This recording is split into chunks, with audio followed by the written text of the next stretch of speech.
Platform 3, Gare de Lyon, Paris, 6:47 a.m., August 14, 1942. Henri Moreau checked his pocket watch for the third time in 2 minutes, his hand trembling slightly as he held the leather strap of his conductor's bag. The morning train from Dijon had arrived at Platform 2, exactly where the schedule board indicated it would stop. But Henri was about to change that in a way that would appear to be nothing more than a simple administrative error. He approached the station announcer's booth, the same booth he had walked past without incident 1,000 times during his 17 years working for French National Railways. This morning, everything felt different. Inside his conductor's bag were 23 tickets, each one carefully prepared with a child's false name and a destination that didn't match where that child would actually end up. The children were already aboard the train that had just arrived, accompanied by adults they had met only hours before, traveling under identities that had been created in basements and attics across the city. What happened in the next 8 minutes would determine whether those children reached safety or whether the entire carefully constructed plan would collapse into disaster. Henri entered the announcer's booth and calmly informed the station announcer that there had been a scheduling change and the Dijon train needed to be redirected to Platform 3 for mechanical inspection before continuing to its posted destination. The announcer, a young man named Philippe, who had worked at the station for only 6 months, questioned the change because nothing in his paperwork indicated any mechanical issues. Henri produced a maintenance form, one of dozens he had quietly obtained over the past months from the railway's administrative offices, stamped and signed by supervisors who had no idea their authorization was being used for purposes far removed from routine railway operations. Philippe accepted the form, made the announcement about the platform change, and redirected passengers. The train occupants, confused by the sudden change, gathered their belongings and moved to Platform 3. In the resulting chaos of passengers trying to understand why they were changing platforms, several adults and 23 children quietly separated from the group. They walked through a maintenance corridor that Henri had unlocked minutes earlier, exited through a service door that opened onto a side street, and disappeared into waiting vehicles that drove them to safe houses across the city. The train departed from Platform 3 15 minutes later with 23 fewer passengers than had arrived. The manifest showed those passengers had boarded in Dijon, but no one noticed they hadn't completed the journey to Marseille.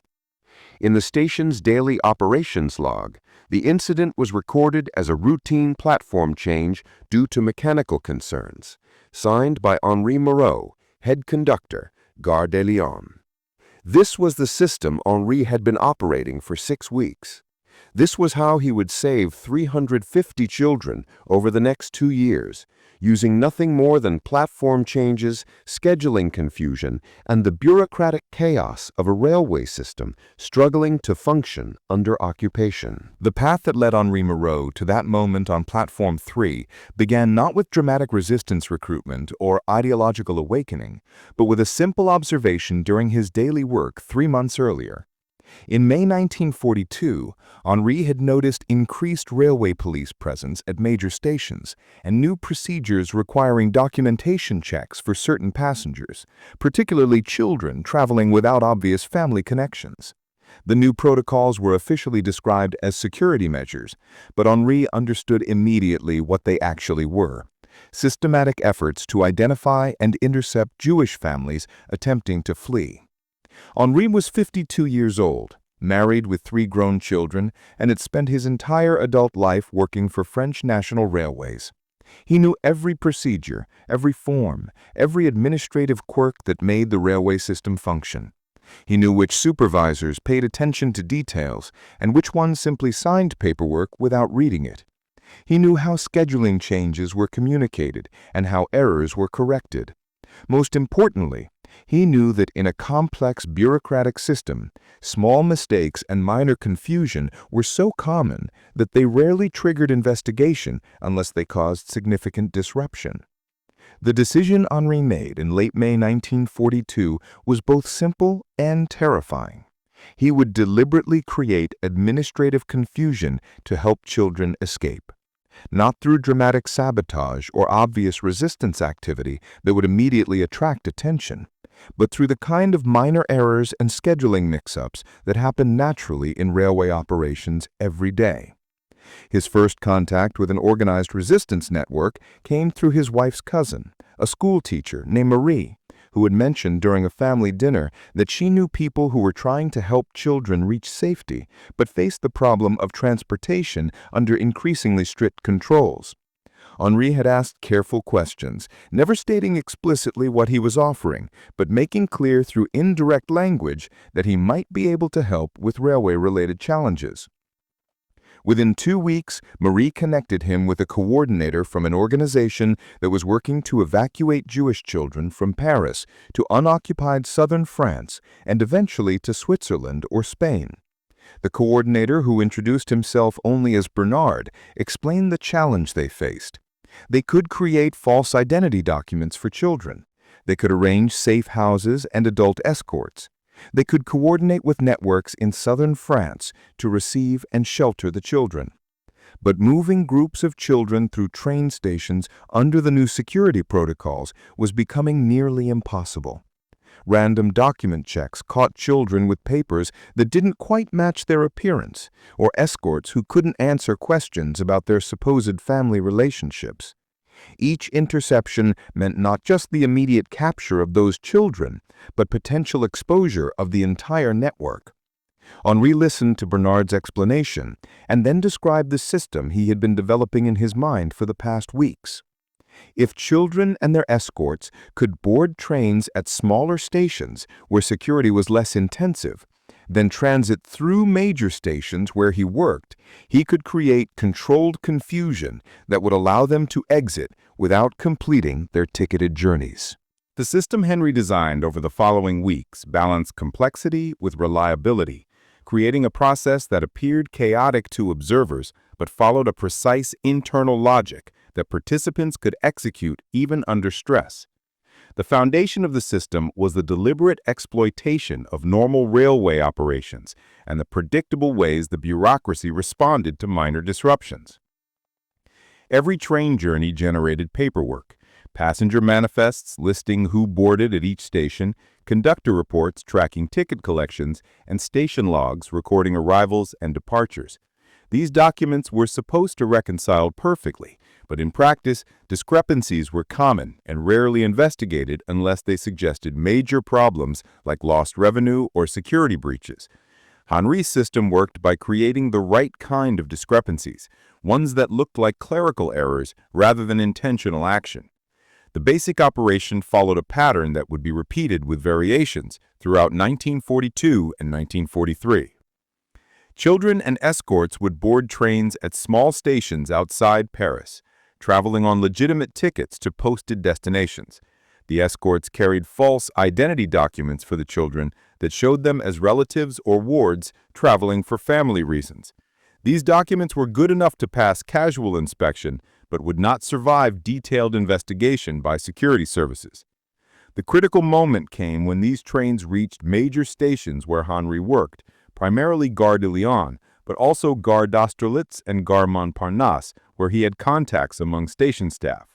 At these major stations, Henri would implement one of several tactical variations designed to create controlled confusion that allowed children and escorts to exit the railway system without their departure being noticed or recorded as suspicious. The platform change tactic, which Henri used in the August 14th operation, worked by creating a brief period of passenger confusion, during which people could separate from their groups without immediate notice. When a train was unexpectedly redirected to a different platform, passengers focused on gathering their belongings and finding the new location. In those few minutes, some passengers could walk away without others noticing their absence. The escort procedure tactic involved Henri or a coordinating conductor approaching an escorted child during a scheduled stop, claiming there was a problem with their tickets or documents that needed to be resolved in the station office. The escorted child would follow the conductor through employee areas to what appeared to be an office, but was actually an exit point where they would leave the station entirely. Later, when security checked passenger manifests, the missing passengers would be recorded as having resolved their ticket problem and continued on a later train. The maintenance delay tactic created situations where trains were held at platforms for extended periods due to supposed mechanical or track problems. During these delays, which could last 30 to 45 minutes, passengers often left trains to use station facilities or purchase food. Escorts and children would exit during these delays and not return, their absence not noticed until the train departed, and only then recorded as passengers who had missed the departure after the delay. The selection and training of escorts who accompanied children through this system represented a crucial element that determined whether operations succeeded or triggered disasters.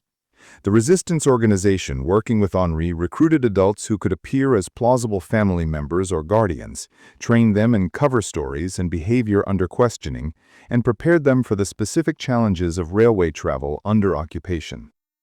Escorts needed to possess several qualities that were not universally common. They needed calm demeanor under stress, ability to follow precise instructions without deviation, capacity to make quick decisions if situations changed unexpectedly, and most critically, willingness to accept that if operations were compromised, they would likely be arrested, while Henri's role needed to remain hidden to protect future operations. The training process developed by the Resistance Network and refined based on Henri's feedback from actual operations included extensive rehearsal of cover stories until escorts could answer questions without hesitation, practice moving through train stations while appearing relaxed and unremarkable, instruction on how to respond to document checks without showing nervousness, and memorization of the specific procedures Henri would use to signal when and how escorts should separate from their travel groups. Each escort received detailed information about their specific operation, which train to board, which station personnel to watch for signals from, what Henri's intervention would look like, and where to go once they exited the railway system. The precision of this coordination was essential because Henri could not communicate directly with escorts during operations without drawing the attention. Everything had to be choreographed in advance. The children themselves received minimal information about what was actually happening, a decision made for both security and psychological reasons. Young children who understood they were participating in a deception might inadvertently reveal that knowledge through their behavior or responses to questions. Instead, children were told they were going on a trip to visit relatives, traveling with an aunt or uncle they were meeting for the first time, and should stay close to their escort and follow instructions exactly. This approach meant children remained relatively calm during travel because they believed they were on a normal family journey. The age range children moved through Henri's system varied from as young as 4 years old to teenagers of 15 or 16. Younger children were easier to move because their presence with an adult escort raised fewer questions, but they required more careful supervision to ensure they didn't become separated or frightened.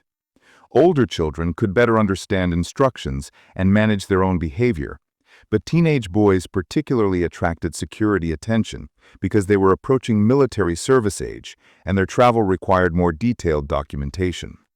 The Resistance Network coordinated with other organizations to provide the false documents that made this travel possible. Birth certificates, identity cards, travel permits, and ration cards all needed to match the cover stories and appear legitimate under inspection.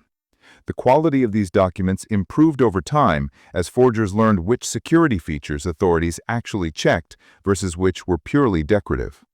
The expansion of UNRWA's operation through late 1942 and into 1943 occurred gradually as the Resistance Network gained confidence in the system's reliability and as UNRWA developed relationships with additional railway personnel who could assist operations without fully understanding their purpose.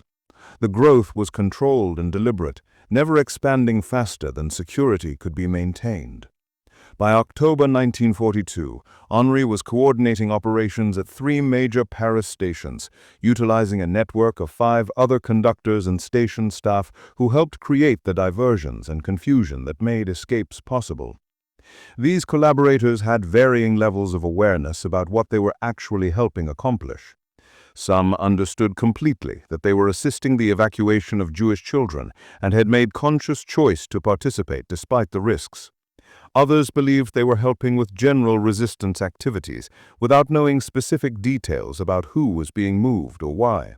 A few were simply following Henri's instructions because he was their supervisor and they trusted his authority, never questioning why he occasionally asked them to make certain announcements or create specific delays. This compartmentalization of knowledge protected the operation. If any individual was arrested and interrogated, they could only reveal the limited information they possessed.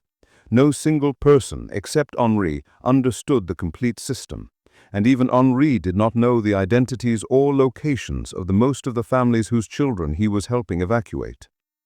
The physical risks Henri faced were substantial and present during every operation. Railway police and security services maintained presence in all major stations. Random document checks could occur at any moment. Suspicious behavior attracted attention from both official authorities and civilian informers who reported unusual activities in exchange for rewards or favorable treatment. Henri managed these risks through meticulous attention to appearing completely normal during operations. He dressed in his standard conductor's uniform. He carried the same equipment and paperwork he always carried. He conducted himself with the same professional demeanor he had maintained for 17 years. When creating diversions or platform changes, he always had legitimate-appearing documentation to justify his actions. The maintenance forms, scheduling changes, and mechanical concern reports he produced were not obvious forgeries, but rather authentic forms he had quietly obtained and filled out for purposes different than intended. The psychological burden of this work was something Henri rarely discussed, even with his wife, who knew generally what he was doing, but not the details of specific operations. Each successful evacuation brought relief, but also immediate anxiety about the next operation. Each near miss when security questioned his actions or when escorts were stopped for document checks created stress that accumulated over weeks and months. The knowledge that any mistake could result not just in his own arrest, but in the capture of children he was trying to save created pressure that Henri managed through rigid focus on procedure and detail. He could not allow himself to think about the broader implications or the individual stories of the children moving through his system, because emotional engagement would compromise the professional detachment necessary to execute operations precisely. The closest Henri came to exposure occurred in January 1943, when a security officer questioned a platform change Henri had implemented, suspicious because the mechanical problem that supposedly necessitated the change disappeared immediately after the train departed. The security officer filed a report questioning whether the change had been necessary or whether Henri had made an error in judgment. The investigation that followed the January 1943 security report represented the most dangerous moment in Henri's 2 years of operations. Railway administration launched a formal review of his conduct, examining his recent decisions and interviewing other station personnel about his work performance. The investigation focused specifically on whether Henri was making unnecessary platform changes that disrupted operations and created passenger confusion without adequate justification. Henri's defense relied on the same principles that made his system work: exploiting bureaucratic complexity and the normal operational challenges of railway management. He provided detailed documentation for every questioned platform change, showing maintenance reports, mechanical concerns noted by other staff, and scheduling conflicts that required adjustments. The fact that these justifications were partially fabricated was difficult for investigators to prove because the railway system's normal operations involved exactly this kind of documentation for legitimate reasons. Henri's 17-year record of reliable service became his strongest defense. His personnel file showed consistent positive evaluations, no prior disciplinary actions, and recognition for professional competence. Colleagues testified that Henri was extremely conscientious about safety and operational efficiency, sometimes overly cautious about mechanical concerns, but never careless or arbitrary in his decisions.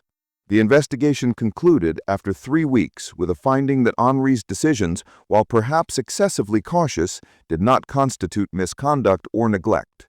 He received a written warning about ensuring platform changes were absolutely necessary and instructions to document mechanical concerns more thoroughly, but faced no disciplinary action that would have removed him from his position.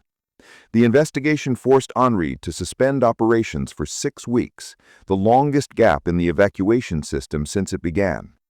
The resistance network had defined alternative methods for moving children during this period, methods that proved less reliable and more dangerous than Henri's railway operations.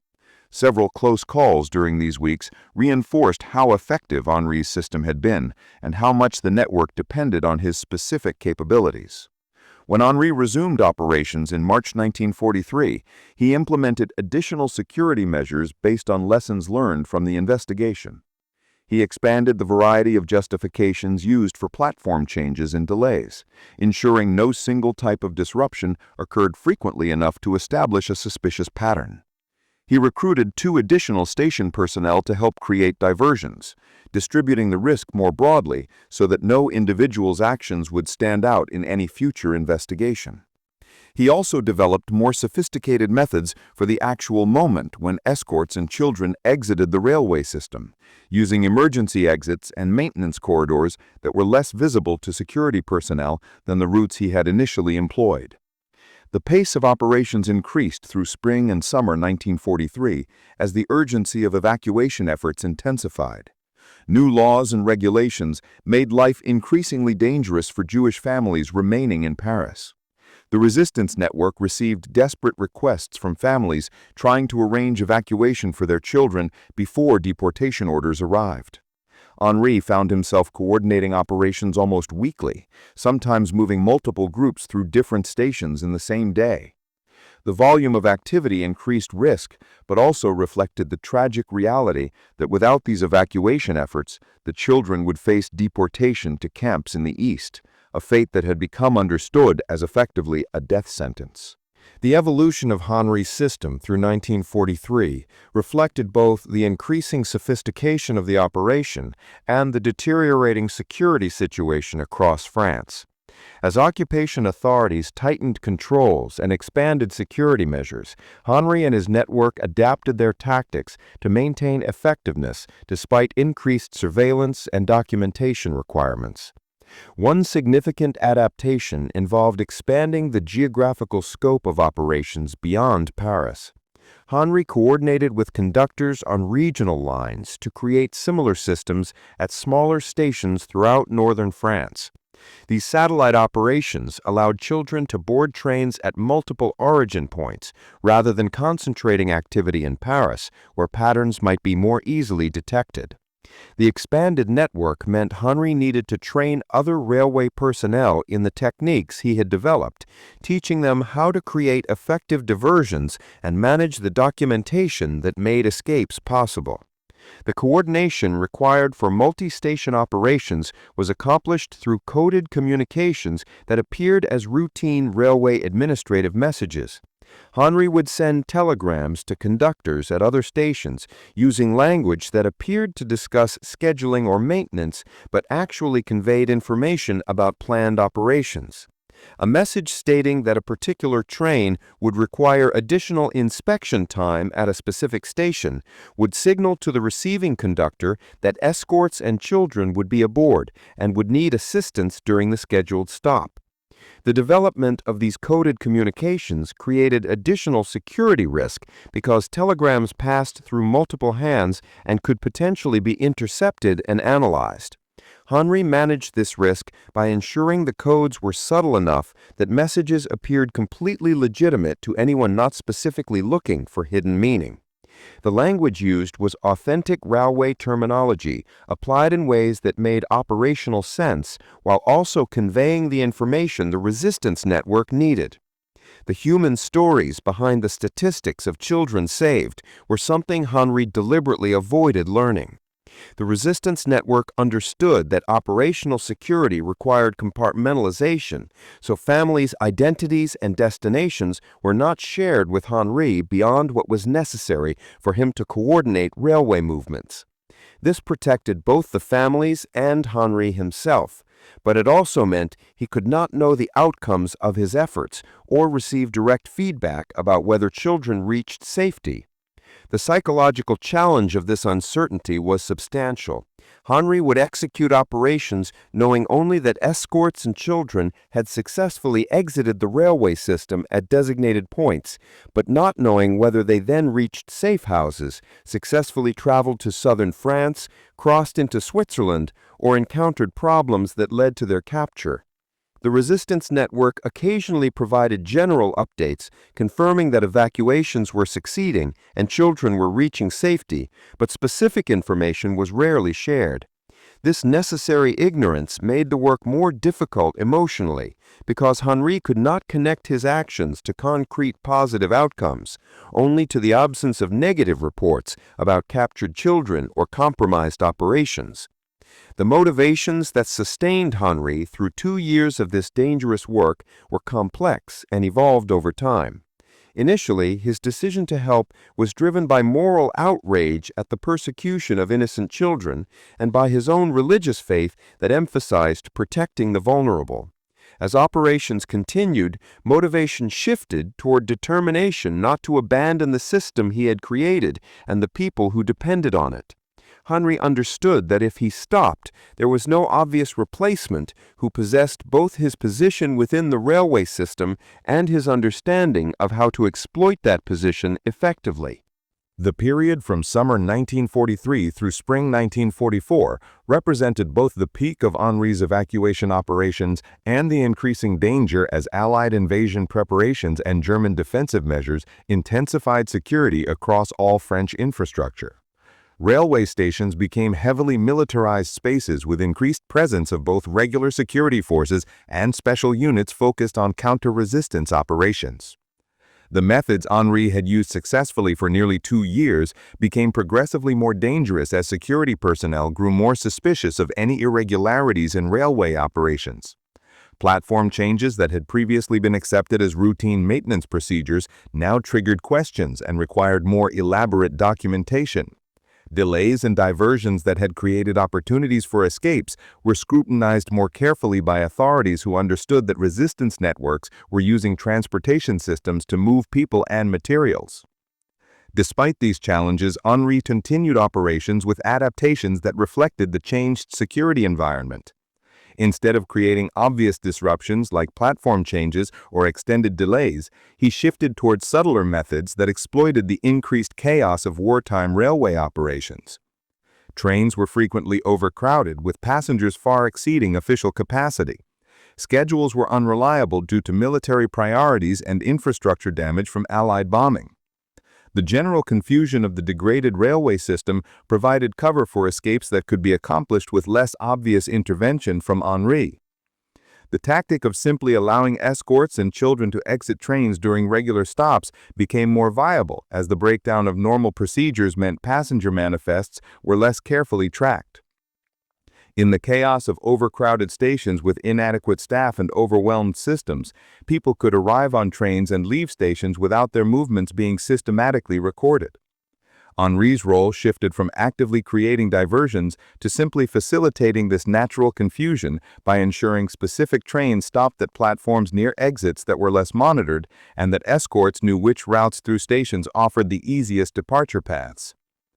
The total number of children moved through Henri's system reached its peak in early 1944 as families made desperate final attempts to evacuate children before conditions deteriorated further. Henri was coordinating operations almost daily at this point, moving small groups of 2 or 3 children rather than the larger groups of earlier operations. The smaller groups were less noticeable in the general flow of passengers and reduced risk of any single operation exposing the entire network. The Allied invasion in June 1944 brought both relief and new dangers. The liberation of France was clearly approaching, but the period before liberation saw intensified German security measures and increased violence against resistance networks. Railway operations became even more chaotic as infrastructure was targeted by Allied bombing and German forces attempted to maintain control of transportation networks for military movements. Henri's operations effectively ended in July 1944 when Allied bombing damaged Gare de Lyon and forced the station's temporary closure. By the time the station resumed limited operations, Paris was weeks away from liberation, and the urgency of evacuation operations had shifted to simply surviving until Allied forces arrived. The final operation Henri coordinated occurred on August 17, 1944, just 8 days before Paris would be liberated. A family had been in hiding for months and made desperate contact with the resistance network requesting help evacuating 2 children, ages 8 and 11, who were at immediate risk following the arrest of adults who had been hiding them. Henri arranged for the children to be brought to Gare Montparnasse during the evening, amid the chaos of civilians attempting to flee Paris ahead of the expected street fighting that would accompany liberation. The August 17th operation, which would be Henri's final evacuation coordination, proceeded with adaptations reflecting the unique circumstances of Paris in its final days of occupation. The city was in the state of suspended chaos, with German forces preparing to either defend or abandon the city, resistance groups emerging into open activity, and civilians uncertain whether to flee, hide, or await liberation. Railway stations were operating on minimal schedules, with skeleton staff and almost no security presence, as German authorities focused resources on military matters rather than civilian transportation. The 2 children, whose names Henri deliberately never learned, were brought to Gare Montparnasse by a resistance courier and handed to an escort who was actually their older sister, age 19, who had been living under false identity for the past year. The plan was for the 3 to board one of the last trains leaving Paris for Tours, where a resistance contact would receive them and shelter them until the region was liberated. Henri's involvement in this final operation was minimal compared to the elaborate diversions and coordinated timing of earlier evacuations. He simply ensured the 3 were directed to a train that was actually departing despite the chaos, verified their tickets would not be questioned by the minimal staff on duty, and watched from a distance as they boarded and the train pulled away from the platform. The simplicity of this final operation reflected both the degraded state of railway operations and the changed security environment, but also represented how far Henri's system had evolved from the complex platform changes and maintenance delays of 1942 to the subtle facilitation of movement through collapsing infrastructure in 1944. Paris was liberated on August 25, 1944, 8 days after that final evacuation. Henri remained at his post throughout the liberation, helping restore railway operations as the city transitioned from occupation to freedom. The immediate post-liberation period was chaotic as various resistance groups, Free French forces, and Allied units all attempted to establish authority and identify collaborators. Henri's role in evacuating children was not immediately public because many involved in resistance activities were cautious about revealing their actions until it was clear how the post-war government would treat different types of resistance operations. The documentation of Henri's evacuations came gradually through 1945 and 1946 as the resistance organizations he had worked with compiled records of their operations for historical purposes and to support applications for official recognition of resistance service. Multiple sources confirmed that Henri Moreau had coordinated railway evacuations that saved at least 350 children, possibly more, as complete records were impossible to reconstruct given the deliberate lack of documentation during operations. The resistance network provided testimony describing Henri's system and his consistent reliability over 2 years of operations. Escorts who had worked with Henri confirmed his effectiveness in creating the diversions and opportunities that made escapes possible. Several families whose children had been evacuated through Henri's system came forward to provide testimony about receiving their children safely at destinations in southern France, Switzerland, and Spain. The official recognition Henri received for his resistance service came in 1947, when he was awarded the Médaille de la Résistance, a decoration created to honor those who had participated in resistance against occupation. The citation accompanying his medal acknowledged his role in saving children through ingenious exploitation of his position in railway operations to create opportunities for evacuation without detection by occupation authorities. The language was deliberately vague about specific methods to avoid revealing details that might be relevant to other cases still being investigated, or to protect techniques that might be needed in future conflicts. Henri Moreau returned to his normal duties as railway conductor after the war. continuing to work for French National Railways until his retirement in 1959. He rarely discussed his wartime activities publicly, preferring to let his work speak through the children who survived because of his actions, rather than through his own accounts of those actions. The few interviews he gave to historians in the 1960s and 1970s focused on practical details of how the evacuation system worked, rather than on philosophical reflections about resistance or heroism. His consistent message was that he had simply done what his position made possible and what his conscience demanded, without claiming any special courage or seeking recognition beyond what had already been provided. The long-term outcomes for the children Henri helped evacuate varied widely based on circumstances beyond Henri's system's control. Many successfully reached Switzerland or Spain, survived the war in safety, and eventually returned to France or emigrated to other countries. Some were reunited with family members who survived the war. Others grow up in orphanages or foster care, their biological families having been lost during deportations. The resistance organizations that coordinated evacuations maintained records where possible of children's identities and destinations, allowing some families to reconnect after the war, but many children lost all connection to their origins and grew up knowing only that someone had helped them escape, but not knowing who or how. The methodology Henri developed influenced post-war thinking about resistance operations and civilian protection during conflicts. Military and intelligence historians studying French resistance identified Henri's system as an example of effective operational security built on exploiting normal institutional procedures rather than requiring dramatic actions that attracted attention. The principles of creating confusion through apparent errors, maintaining plausible deniability through legitimate-appearing documentation, and compartmentalizing knowledge to protect networks became documented practices studied in various contexts. The broader significance of Henri's story extends beyond the specific number of children saved to illuminate how ordinary people with specialized knowledge and access can contribute to extraordinary outcomes during crises. Henri was not a resistance fighter in the traditional sense of engaging in armed action or sabotage. He was a railway conductor who understood bureaucratic systems well enough to exploit their weaknesses for humanitarian purposes. His heroism was quiet, methodical, and sustained over 2 years of patient work, rather than expressed through moments of dramatic action. The commemoration of Henri's contributions took various forms in the decades following the war. Several of the children he helped evacuate, now adults with families of their own, organized gatherings to honor the people who had saved them. Henri attended some of these gatherings in the 1960s and 1970s, meeting adults who had been the children moving through his railway stations decades earlier. These encounters provided Henri with information about outcomes he had never known during operations, confirmation that children had reached safety, grown up, and built lives. The emotional impact of these meetings was profound for both Henri and the survivors. For Henri, they provided tangible evidence that his dangerous work had produced lasting positive outcomes. For the survivors, meeting the conductor whose platform changes and maintenance delays and systematic exploitation of railway bureaucracy to create escape opportunities provided connection to a part of their history they had never fully understood as children. Henri Moreau passed away in 1982 at the age of 92. His obituary in French newspapers noted his railway service and his resistance activities, though the specific details of how he had saved children were not widely known beyond resistance historians and the communities of survivors.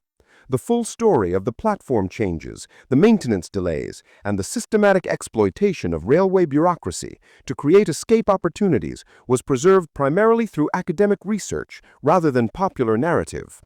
His legacy serves as a reminder that heroism takes many forms and that specialized knowledge becomes powerful when combined with moral commitment. Henri understood railway operations better than most people understood any aspect of their work. When circumstances demanded action, that expertise became a tool for saving lives. His story demonstrates that resistance to injustice does not always require weapons or dramatic gestures. Sometimes it requires nothing more than a railway conductor's uniform, access to railway forms, and the determination to create confusion where clarity would mean capture. The 350 children whose evacuations Henri coordinated grew up, had children and grandchildren of their own, building families and communities that exist because a railway conductor changed platform numbers and created delays that appeared to be mistakes but were actually the most important work of his life.